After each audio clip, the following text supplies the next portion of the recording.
बाबा बागेश्वर पहुंचे बिहार। बिहार में छिड़ा हिंदू राष्ट्र का राग। बिहार के नौबतपुर में बाबा का बयान।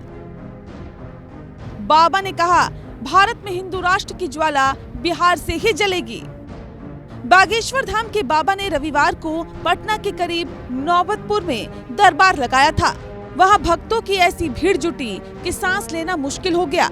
आयोजकों को करीब 2 लाख लोगों के पहुंचने की उम्मीद थी, लेकिन पहुंच गए 5 से 6 लाख लोग। उमड़ी भीड़ से बाबा के साथ ही आयोजक भी हैरान रह गए। इतने लोगों को संभालना मुश्किल हो गया। हालात बेकाबू हो गए और बाबा ने दरबार बीच में ही रोकने की घोषणा कर दी। बागेश्वर धाम वाले बाबा धीरेन्द्र शास्त्री जब मंच पर पहुंचे, हिंदू राष्ट्र का राग छेड़ दिया। उन्होंने कहा कि बिहार के लोग सनातनी हिंदुओं की एकता के प्रतीक है। बाबा ने आगे कहा कि मुझे ऐसा लगता है कि भारत में हिंदू राष्ट्र की ज्वाला बिहार से ही जलेगी। बाबा ने हिंदू मुस्लिम करने के आरोप को लेकर सवाल पर पहले भी कहा था कि हम तो हिंदू हिंदू करते हैं।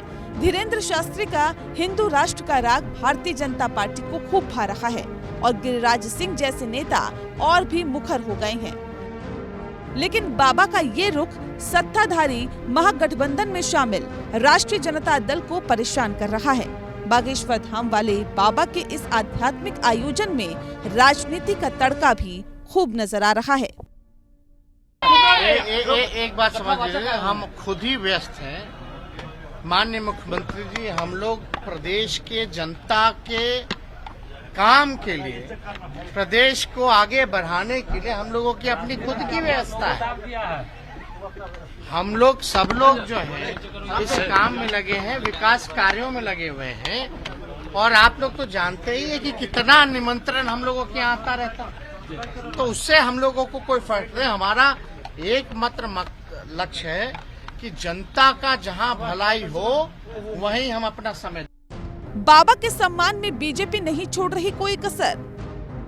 हनुमान कथा के लिए पहुंचे बागेश्वर धाम वाले बाबा के सम्मान में भारतीय जनता पार्टी के नेता कोई कोर कसर नहीं छोड़ रहे हैं, तो वहीं राष्ट्रीय जनता दल को भी ये भा नहीं रहा। जब बागेश्वर धाम वाले बाबा पटना एयरपोर्ट पहुंचे, केंद्रीय मंत्री गिरिराज सिंह के साथ ही बीजेपी सांसद मनोज तिवारी भी उनके स्वागत के लिए वहां मौजूद थे। मनोज तिवारी ने तो बाबा बागेश्वर की कार खुद ड्राइव की। पटना में बाबा का स्वागत करने पूर्व केंद्रीय मंत्री रविशंकर प्रसाद भी पहुंचे। हनुमान कथा के मंच पर आरती करते बीजेपी के बड़े बड़े नेताओं का अंदाज बता रहा है कि बागेश्वर धाम के बाबा की राजनीतिक अहमियत कितनी ज्यादा है। नौबतपुर के दरबार में जब आरती शुरू हुई तो गिरिराज सिंह, रविशंकर प्रसाद, रामकृपाल यादव, मनोज तिवारी के साथ ही बिहार बीजेपी के अध्यक्ष सम्राट चौधरी भी नजर आए। Bureau report.